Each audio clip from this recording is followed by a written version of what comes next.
মাশাআল্লাহ ইউটিউব চ্যানেলে দিব দুপুরে খানা 12টা বাজে না 11:40 হয়েছে হেডের বুকে থাকতে দিয়েন না পোড়ামুখি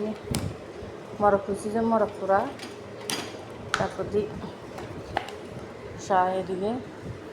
সবজি শুটকি দিই আর শুটকি সাওয়া শুটকি জাল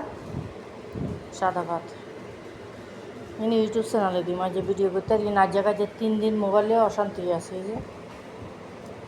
প্লিজ সবাই লাইক কমেন্ট শেয়ার করেন ইউটিউব চ্যানেলে বেশি বেশি লাইক করেন ফলো করুন 14 জন ফলোয়ার আর যে 15 দিন লাইতে দেখি 14 জন ফলোয়ার কেউ ফলো করেন না প্লিজ প্লিজ সবাই লাইক কমেন্ট ফলো করেন বেশি বেশি করেন এই যে এরকম সুন্দর শুটকির জাল এই যে কি দারুণ সকালে এখন দেখলে তো মানুষের খাইলা মনে করে মাশাআল্লাহ।